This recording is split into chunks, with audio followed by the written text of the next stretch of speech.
গত 4 তারিখ ওম ক্রিয়েশন পরিচালিত ক্লিকার স্টুডিওতে হয়ে যাওয়া প্যাকেজ শুট প্রসঙ্গে ভিডিওর এক কমেন্ট বক্সে কিছু মন্তব্য আসে, যার বিরুদ্ধে উদ্যোক্তা আমাদেরকে একান্ত সাক্ষাৎকারের মাধ্যমে তুলে ধরেছিলেন কিছু মেকআপ আর্টিস্টদের। আর সেই কথাকে ধরেই ওই প্যাকেজ শুটে থাকা মেকআপ আর্টিস্টরা আমাদের যা জানালেন তার জন্য সম্পূর্ণ নিউজটি দেখুন এই প্রতিবেদনে। নমস্কার, আমি প্রতিভা হালদার। আমি আসছি ঠাকুরপুকুর থেকে। নমস্কার, আমি এসছি বিহালা থেকে সোমা সামন্ত।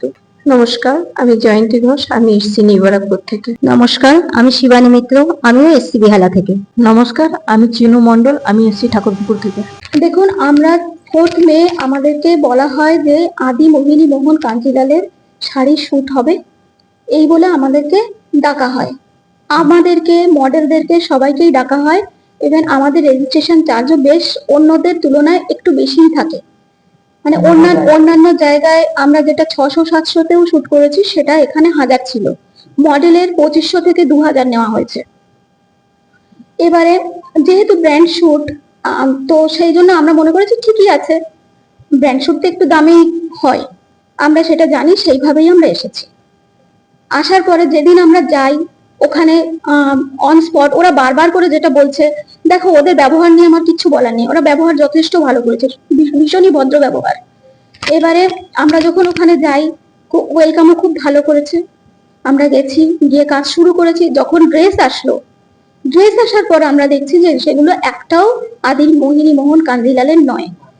এবার সেটা নিয়ে ওরা কি গ্রুপে বলে দিয়েছিল যে? হ্যাঁ, ওরা গ্রুপে বলেছিল। আমার সেটার আমি এক্ষুনি আপনাদের প্রুফ দেখাচ্ছি, আমি সবকটা প্রুফই শো করব। আমরা কিন্তু কোনো কথা হাওয়ায় বলছি না। আপনারা ইচ্ছে হলে আদি মোহিনী মোহন কাঞ্জিলালে গিয়েও আপনারা ভেরিফাই করতে পারেন। তো আমরা যথারীতি আমি প্রতিবাদ করি। আমি বলেছি যে দেখো, এগুলো তো একটাও আদি মোহিনী মোহন কাঞ্জিলালের শাড়ি নয়। আর ওখানে যারা বাঁকুড়া থেকে কিছু মেকআপ আর্টিস্ট এসেছিলেন, তাদের সাথেও যথারীতি খুব হটটক হয়ে যায়, তার খুবই বাজে ব্যবহার হয়েছে। এই শাড়ির ব্র্যান্ড নিয়ে কি? এই শাড়ির ব্র্যান্ড নিয়ে, শাড়িটা কোনো ব্র্যান্ডেরই নয়। তখন ওরা, তনুমিতা আমাকে বলে যে দিদি, তুমি কটা আদি মোহিনী মোহনের শাড়ি দেখেছো?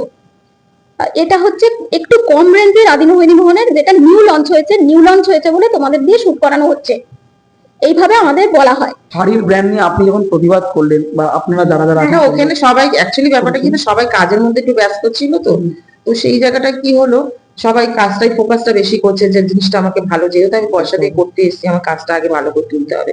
কিন্তু সবারই একটা কি হলো, মনে একটা আশা নিয়ে যায় যে সুন্দর একটা শাড়ি পেলে আমরা যে কোনো কাজে একটা যদি সেট আপ ভালো হয়, তো কাজটা মনের থেকেও ভালো আসে। এই যেমন শাড়ির ব্র্যান্ডের কথাটা হলো, এবার যেটা প্রথম থেকে ওরা বলে আসছিল যে কেন ওখানে বলা হয়নি। পার্সোনালি বললাম না কেন? পার্সোনালি বলতাম যদি আমি একা প্রতারিত হতাম। আমি একা প্রতারিত হইনি, এটা সামগ্রিক প্রবলেম, সবার প্রবলেম, যেহেতু আমি সামগ্রিকভাবে বলেছি। 1 নম্বর কথা হচ্ছে, ওরা যখন গ্রুপে যখন টুম্পা নন্দী যখন একটা ফটোগ্রাফারের কাছ থেকে চেয়েছিল, টুম্পা নন্দীকে খুব বিচ্ছিরি ভাবে অপমান করেছে যে তুমি কেন চাইবে, ফটো সিলেক্ট করার অধিকার তোমার নেই, ফটো সিলেক্ট আমরা করে দেবো। ওরাও আমাদের সম্পর্কে যে অ্যালিগেশন গুলো লাগিয়েছে, মানে আমি অশ্রাব্য ভাষায়, অশ্লীল ভাষায়, হ্যাঁ, ওদের অন্য জায়গায়ও আমরা, ওই অন্য হাউসে গিয়েও আমরা বিচ্ছিরি ভাবে ব্যবহার করি, বিচ্ছিরি ভাবে কথাবার্তা বলি। আমরা যেরকম কথা বলি সেগুলো নাকি অশ্রাব্য কথাবার্তা। তো এইগুলোর কি কোনো প্রুফ ওরা দিতে পারবে? আমি চ্যালেঞ্জ করছি। আমরা সবাই মিলে চ্যালেঞ্জ করছি যে আমাদের সম্পর্কে যে অ্যালিগেশন গুলো লাগিয়েছে সেটা ওরা প্রুফ করে দেখাক এবার। অ্যাকচুয়ালি আমি প্রথম দিকে গিয়ে পৌঁছাতে পারিনি। হ্যাঁ, আমার একটু লেটই হয়েছিল, কারণ আমি অ্যাড্রেসটা ঠিক খুঁজে পাচ্ছিলাম না। তো আমি তনুমিতাকে অনেকবার আমি ফোন করেছি, ও ঠিক মতো নিজেই বলতে পারছিল না যে কোথায় প্রপার জায়গাটা। তখন আমি আমার মানে ফ্রেন্ড সোমাকে ফোন করি, ও আমাকে ঠিক জায়গাটা বলে, বলার পরে তারপরে আমি ওখানে গিয়ে পৌঁছাই। এবার পৌঁছানোর পরে আমি আগের পরিস্থিতির সাথে আমি ছিলাম না, সেই সময়টায় কি ঘটেছিল। কিন্তু যাওয়ার পরে আমার লেট হয়ে গেছিল, কিন্তু যাওয়ার পরে যেটা আমার সাথে ঘটেছিল সেটা নিয়ে আমি যেটা বলতে চাইছি, আমার মডেল, আমি আগের দিন ওর সাথে কথা বলি যে আমার মডেলের একটা ছবি পাঠাও এবং আমার যে ড্রেসটা আছে সেটা পাঠাও। তখন ও আমাকে কিন্তু ছবি এবং ড্রেসটার ছবি পাঠিয়ে দেয়। তো আমি খুশি হয়েছিলাম, কারণ মডেলের মানে ছবিটা দেখে আমার ভালো লেগেছিল। তো আমি তখন, ও আমাকে বলেছিল যে ফ্লাওয়ারের ব্যাপারটা বলেছিল, তোমাদের ফ্লাওয়ার আনতে হবে না, মডেলকে বলে দেওয়া আছে। তারপর আমি সেটা শুনে তাও ভালো লাগলো, বললাম আমরা হাওড়া থেকে আনবো। তারপরে আমি সকালবেলায় যখন ওকে বললাম যে মডেল কি ফুল ক্যারি করছে, তখন বলছে বলে দিয়েছে, এখন কি করবে জানি না। আমি ওটা শুনে ভাবলাম যে যদি না আনে, কারণ ব্রাইডটা সাজাতে যাব, আমার একটা মনে ইচ্ছা ছিল যে আমি সুন্দর করে একটা ব্রাইড সাজাবো। তো আমি সেখানে দাঁড়িয়ে নিজে আবার পার্সোনালি জুঁই ফুলের মালা কিনে নিয়ে যাই ওখানে। আপনি নিয়ে গেছিলেন? আমি নিয়ে গেছিলাম, কি ইনভেস্ট করলাম একটা, ঠিক আছে। এইবার তারপরে যাওয়ার পরে আমি কিছুক্ষণ ওয়েট করার পরে আমি তনুমিতাকে জিজ্ঞাসা করলাম আমার মডেল কই, আমার মডেলকে দাও, আমি সাজাতে শুরু করি, এমনি তো লেট হয়ে গেছে। তখন ও আমাকে বললো দিদি সরি, তোমার মডেল আসেনি। আমি বললাম কেন, এখনো আসেনি কেন? তখন বলছে অ্যাকচুয়ালি, তখন কটা বাজে তাও মোটামুটি? তখন 2 বেজে গেছে, 10টা থেকে শুরু হয়েছে, আমার সেকেন্ড ফ্লোর ছিল, ঠিক আছে, মডেল আসেনি। ও আমাকে তখন বললো অ্যাকচুয়ালি তোমার মডেলের মায়ের অসুস্থ হয়ে পড়েছে, প্রবলেম হয়ে গেছে, ও শিয়ালদা থেকে ব্যাক করেছে।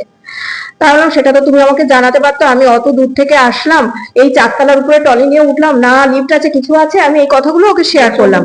হ্যাঁ, প্রচন্ড গরম ছিল, ঠিক আছে। তো তখন বলছে দেখো কি করবো, ঠিক আছে তুমি কিছু মনে করো না, তুমি আমাকে সাজিয়ে দিও। তাহলে আমি ওয়েট করলাম যে ও যখন আমার কাছে নিজে সাজবে অর্গানাইজার, আমি আরো খুশি হলাম। তখন আমি ওয়েট করতে থাকলাম। এবার আমি বসে থাকবো, যার যেটা মানে প্রয়োজন হচ্ছিল আমি সেইটুকু কাজ আমি করে দিচ্ছিলাম। লাস্টে দেখি তনুমিতা কি করলো, ওর আলাদা মানে পার্সোনাল মেকআপ আর্টিস্ট বলা ছিল, সে এসে ঢোকার পরে তখন ওকে নিয়ে বসে গেল। তখন অলরেডি আমার তখন খারাপ লাগলো যে ও আমাকে বললো যে তুমি আমাকে সাজিও, আর সেখানে ও অন্য মেকআপ আর্টিস্ট দিয়ে সাজালো। তাহলে 5টা 6টা বেজে গেছে, আমি কিন্তু বসে রয়েছি। তাহলে ওর এই জিনিসটা করা কিন্তু আমার সাথে, এটা নিয়ে আমি ওকে কিন্তু কোনো কিছুই বলিনি, আরো আমি ওর প্রশংসা ওখানে করে এসেছি মিডিয়ার সামনে। কোনো কাজও করতে পারেনি, উল্টে যেটা হয়েছিল কারোর হেয়ার ঠিক করে দেওয়া, কারোর শাড়ি টেপিং করে দেওয়া, আমার করে দেওয়া, হ্যাঁ। আরো কলকা করে দেওয়া, এগুলো আমি করছি। করেছে, ও সবাইকেই হেল্প করে। এটা আমাদের অনেক জায়গায় আমরা শুটে গেলে আমরা সবাই অ্যাডজাস্টমেন্ট করি, ও যদি যাতে সুস্থভাবে ভালোভাবে সুস্থভাবে সেটা উঠে যায়, কাজটা টাইমলি যেন হয়ে যায় কাজটা, সেটা ও করেছে। সেই জায়গাটাতে ও কোনো অবজেকশন করেনি, কোনো কিছুই করেনি যে কেনটা, ঠিক আছে চলো এটা হয়ে গেছে প্রবলেম, ঠিক আছে আমরা টাটা বাই বাই করে চলে এসেছি। শাড়িটা নিয়ে প্রবলেম হয়েছিল, আমরা সবাই সেখানে যা কিছু হয়েছিল সবাই মিটে গেছিল, কোনো কিছু প্রবলেম হয়নি, সবাই সবার মতন বাড়ি ফিরে এসেছিলাম। কিন্তু প্রবলেমটা শুরু হলো কোথা থেকে? শুরুটা হলো ফটো যেদিনকে দিল সেদিন তারপরে আমাকে আরো একটা কথা বলেছিল যে জানবি তোমাকে আমি রাত্রেবেলা ফোন করব। রাত্রে তো ফোনও করেইনি। তারপর 2 দিন 3 দিন হয়ে গেল, ও কিন্তু আমাকে কল করেনি, ঠিক আছে। এবার কল না করার পরে আমি ওদেরকে বললাম যে তনুমিতাকে আমাকে তো কল করার কথা ছিল, কিন্তু ও তো আমাকে কল করলো না, তো আমাকে তো মডেলও দিল না, উল্টে টাকাটাও আমি পে করলাম। তো তখন আমি মেকআপ আর্টিস্টদের সাথে আমি এটা ডিসকাস করেছিলাম, তখন ওরা বললো তা তুই ওকে ফোন করে বল। তো আমি ওকে ফোন করেছিলাম, ফোন করে আমি বললাম তনুমিতা দেখো আমি তো তোমার ওখানে গেছিলাম, কিন্তু কাজটা তো আমি করতে পারলাম না, কাজ করতেই গেছিলাম, তার জন্য তো আমি একটা পে করেছিলাম। তো সেখানে তুমি তো আমাকে মডেলও দিলে না, বা আমি কোনো কাজও করতে পারলাম না। তো আমি যেটা পে করেছি, তুমি আমাকে একটা ফুড দিয়েছো এবং তুমি আমাকে একটা পেমেন্টও দিয়েছো, তো এর জন্য তো তোমার একটা খরচা হয়েছে, তুমি সেটা কেটে আমাকে বাকিটা তুমি দিয়ে দিও, ঠিক আছে। তো ও তখন বলছে ঠিক আছে দেখছি, এইগুলো আমাকে ফোনটা কেটে দিল। তারিখ প্রচন্ড গরম ছিল, আমি তবু গিয়ে একটা মডেল সাজিয়েছি।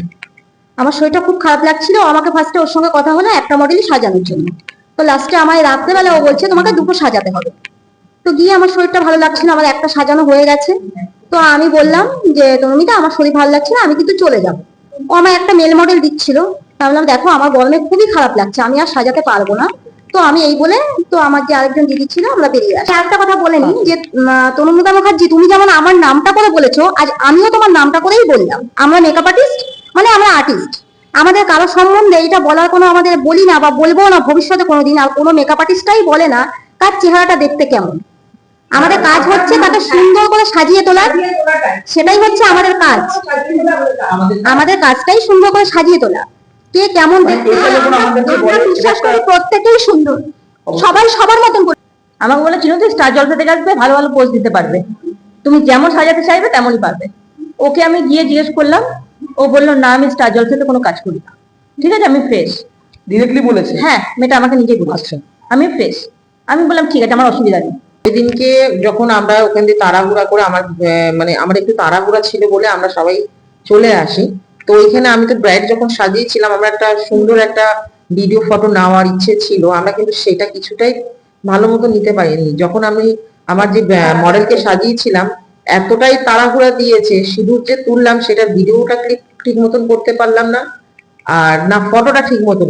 আমি একটা যে ব্রাইড সাজিয়েছি সেই অনুযায়ী ব্রাইডের একটা ফটো, 5টা ফটো দিয়েছে। আচ্ছা, 5টা ফটোর মধ্যে যদি 5টা ফটো ঠিকঠাক যদি না আসে, আমরা যে এত যে কষ্ট করে যে ফটোগুলো যে এডিটিং করে ফটোগুলো যে ছাড়বো পেজে, তো সেই কারণে তো আমাদের এত খাটনি। 5খানা মাত্র ফটো দেবে, তার মধ্যে যদি ফটোগুলো ভুলভাল হয়, সেটা বলতে গেলে ভুল। ক্যামেরাম্যান বলেছিল যে বাইরে থেকে ক্যামেরাম্যান আসবে, বোম্বে থেকে, ঠিক আছে। তো যাই হোক, এরকম ফটোগ্রাফার এসে ওরকম ফটোগ্রাফার ছিঁড়ি, যাই হোক। আর লাইট সম্পর্কে তার ধারণা নেই, পোস্ট সম্পর্কে মানে কিভাবে বসবে মডেল, সেটা একটু অ্যাঙ্গেলে বসলে ভালো কথা হচ্ছে, এটা হচ্ছে ব্রাইড শুট, বড় করে লেখা আছে ব্রাইড শুট। আচ্ছা, ব্রাইড শুট মানে নিশ্চয়ই যারা ব্রাইড হবে তারা তাদের 25 বছর 30 বছরের মধ্যে হবে। হ্যাঁ, এটা তো আমরা সবাই আশা করব। ব্রাইড আমি যা কাউকে সাজাবো, তার মানে এই 25, 26, 28-এর মধ্যে এজেড হবে। আর আমরা আজকে যখন শুট করতে যাই, তখন সেখানে আমরা এক্সপেরিমেন্ট করতে যাই যে জিনিসটা আমরা কিভাবে তৈরি করব। আমরা যেখানে ধরো রিয়েল ব্রাইড করতে যাচ্ছি বা পার্টি মেকআপ করতে যাচ্ছি, সেখানে তো আমরা ট্রাই করতে পারবো না। আমরা এখানে যাই যে আমি যে জিনিসটা মাথায় চিন্তা ভাবনা করেছি সেটা এখানে আমি ক্রিয়েটিভ, মানে ব্রাইড হচ্ছে মানে 25, 26, 30-এর মধ্যে, তাই তো? সেখানে কি কাকিমারা এসে ব্রাইড সাজে? সেখানে 70, 60, 70-এর সব এজেড পার্সন গুলো এসছে। তুমি ওনার যে মডেল, আজকে এর যে মডেল, হ্যাঁ, তার এজ দেখবে, সে কি ব্রাইড? আমি বয়সটা কেন তো তুলে ধরছি, এখানে যেই মডেল তোমরা থেকে যাবো, খারাপ কিছু ভেবো না, আমাদের এখানে কথা বলা হচ্ছে বলেই কথাগুলো বলছি না, বলতাম, ঠিক আছে? বয়স, আমাদেরও বয়স হয়েছে, সবারই বয়স হবে, কিন্তু বয়সটা হচ্ছে, আমরা কেন বলছি এই কথাটা আজকে, যে যেখানে একটা ব্রাইড শুট হবে মানে সেখানে এরকম এজেটে সব মেয়েরা থাকবে, তাদেরই তো ভালো লাগবে সাজালে। এখন কাকিমাদের মতন বয়সের যদি লোকেরা মহিলা আসে, তাকে আমি ব্রাইড সাজাবো, তাহলে আমার মানে আমার ইয়েটা কোথায় যাবে? যে আমি যে সাজালাম সেই লুকসটাই আমি আনতে পারলাম না। তাহলে তোমরা পাড়ার থেকে কাউকে ডেকে নিয়ে এসে বসিয়ে দিতে পারি, আসলে তাহলে আমি প্যাকেজ সুজে কেন যাবো এত টাকা খরচা করে? তখন এই কথাটা বললো কুৎসিত। আরে কুৎসিতটা কিছুই না, সবাই মানে হাতের 5টা আঙুল যেন সমান হয় না, সবাইকে দেখতে একই হবে যে সেরকম সমান না। আজকে কার চোখে কে ভালো লাগে কেউ বলতে পারে না। আজকে কিন্তু আমাদের মেকআপ আর্টিস্টদের কাজই হচ্ছে খারাপটাকে ভালো করে, কারণ আমরা যারা মেকআপ আর্টিস্ট প্রতিটা সেক্টরে কিন্তু জায়গায় কাজ করতে গেলে তাকে কিন্তু নলেজ বা এক্সপিরিয়েন্স নিয়েই কিন্তু যেতে হয়, ঠিক আছে? যেমন ডাক্তার বলুন, ইঞ্জিনিয়ার বলুন, তাকে কিন্তু ইনভেস্ট করতে হচ্ছে এবং তাকে কিন্তু নলেজ নিতে হচ্ছে, পড়াশোনা করতে হচ্ছে, সেখানে কিন্তু টাইমটাও ইনভেস্ট করতে। ঠিক সেম আমাদেরও কিন্তু অনেকটা টাইম আমরা ইনভেস্ট করি এবং পড়াশোনাও কিন্তু রীতিমতো আমাদের করতে হয়। শুধু পড়াশোনা নয়, সাথে কিন্তু আমাদের হাতের কাজটাও থাকে, ঠিক আছে? তো আমরা কিন্তু সেই জায়গাটা আমরা এক্সপিরিয়েন্স এবং নলেজ নেওয়ার পরে আমি কিন্তু পার্সোনালি আমিও কিন্তু শেখাই, ঠিক আছে? আমার কিন্তু স্টুডেন্ট আছে এবং তারা নিজেদের মুখ থেকেই বলেছে যে দিদি তুমি এত সুন্দর শেখাও, তাহলে আমার নিশ্চয়ই এক্সপিরিয়েন্স আছে। এটা তো আমার পার্সোনাল কথা, তো এটা আমার পার্সোনাল ওপিনিয়ন বলছি, কারণ আমার স্টুডেন্টরা বলবে আমার শিক্ষাগত যোগ্যতা কতটা, এটা অনুপ্রিয় বা তনুমিতা বলতে পারে না। সে আমার কাজই দেখলো না, ঠিক আছে? ও আমার কাজই দেখলো না, ওর তো বলার কোনো অধিকারই নেই। এখানে মেকআপ আর্টিস্ট যারা আছে বা নতুন যারা শিখছো বা আরো যারা মেকআপ আর্টিস্টরা রয়েছে, তারাই একমাত্র জানে যে ফিল্ডে আসার পর কত কিছু করতে হয়, প্রচুর স্ট্রাগল করতে হয়। খালি যে গেলাম কি করছে নিয়ে এসে মুখের মধ্যে লাগিয়ে দিলাম, না ভাই, ওটা করতে গেলেও কিন্তু মাথা থেকে, ব্রেন থেকে আসে, সেটা সহজে হয় না। যাতে মানে এক্সপিরিয়েন্স, লেখাপড়া, পড়াশোনা সবকিছু থাকবে এবং হাতের কাজও থাকবে, সাথে ব্রেনও কাজ করবে। আমরা প্রত্যেকেই শিখেই আসছি, সার্টিফিকেট নিয়ে তো আর বেরোবো না যে আমরা কে কতটা শিখেছি। এবার আমার শিক্ষা নিয়ে যদি ও কথা বলে থাকে, তাহলে আমি বলে নেই, ওর যদি আমার কাজ নিয়ে অসুবিধা থাকে তাহলে নিশ্চয়ই আমাকে বুক করতো না। ও কিন্তু আমার বুকিং করেছিল 11 তারিখের জন্য, ওর নিজে সাজবে বলে আমার বুক করেছিল, তাহলে নিশ্চয়ই খারাপ কাজ করি বলে বুক করেনি। আর সেই বুকিং এর আমি প্রুফ দেখাতে পারি যে আমার বুক করেছিল। এবার হ্যাঁ, একদম আমি দিয়ে দিচ্ছি প্রুফটা, আমি আপনাকে বং সিরিজে আমি পাঠিয়ে দিচ্ছি। এবারে ওর সেদিনকে যে কোনো কারণে হোক অন্য একটা শুট পড়ে যাওয়ায় ও আমাকে ক্যান্সেল করেছিল যে দিদি আমার কিন্তু আমি সেই ভয়েসটাও পাঠিয়ে দেবো। নিশ্চয়ই খারাপ কাজ করি বলে বুক করেনি। আমাদের সব দিদিরা তো বলছে, আমি আর কি বলবো। তো আমরা একটাই কথা, যে যেটা নিয়ে কাজ করে সেটা নিশ্চয়ই সে পড়াশোনা করে তার জন্য একটা এক্সাম দিতে হয়। আমরা সেই এক্সামে যদি ভালো করি তো তার বেসিসে আমাদের রেজাল্টটা আসে। তো আমরা সেই সার্টিফিকেটটা নিয়ে তো সে যে কাজই করুক আমরা তো সেটা নিয়ে নিয়ে ঘুরবো না। আর সেই সবারই আমাদের নিশ্চয়ই আমরা পড়াশোনা করে পাশ করে তবেই এসছি কাজ। ওরা তো বারবার বলছে যে আমাদের প্রোফাইল দেখে আসেনি, সেটা আমার দোষ না ওদের দোষ। তো ওরা কি আমাদের প্রোফাইল দেখেছে? তাহলে এই হাস্যকর মন্তব্যটা ওরা করতে পারতো না। এটাতে আমার হাসি পাচ্ছে। যখন বলেছে যে আমাদের শিক্ষাগত যোগ্যতা নেই, ওদের শিক্ষাগত যোগ্যতা, তাহলে ওরা যে এই অ্যালিগেশনটা আনলো কোন শিক্ষা থেকে আনলো, এটাই একটা প্রশ্ন থাকে। হ্যাঁ, তনুমিতাকে আমি প্রথম ওকে সাজিয়েছিলাম দমদম স্টুডিওতে, কিং স্টুডিওতে। ওখানে ওর কাজ পছন্দ হয়েছে, তারপর ও আমাকে আবার বলার পর আমি তো নাই বলেছিলাম, ঠিক আছে, ওর সঙ্গে কোনো কাজ মানে করবো না কোনো জায়গায়। তাকে আমি চিনি না, জানি না। তারপর ও প্রতিবাদীকে বলেছে, প্রতিবাদী আমাকে বললো যে চলো তাহলে যাই করি। সেই হিসাবেই কাজটা করা হলো, ঠিক আছে, কাজ করা হলো। নিশ্চয়ই আমার কাজটা ভালো লেগেছে। তারপর আমাকে বারবার বলছে যে তোমার কাজটা এতটাই ভালো লেগেছে, তোমরা আমাদের সঙ্গে কাজ করো। তো আমরা কি সার্টিফিকেট গলায় নিয়ে ঘুরবো? সেটা তো প্রমাণ মানে দিতে হবে আমাদেরকে। আমরা মেকআপ আর্টিস্ট বা বিউটিশিয়ান, আমি তো বিউটিশিয়ান আছি, তাহলে বলে কি আমরা ঘুরে বেড়াবো?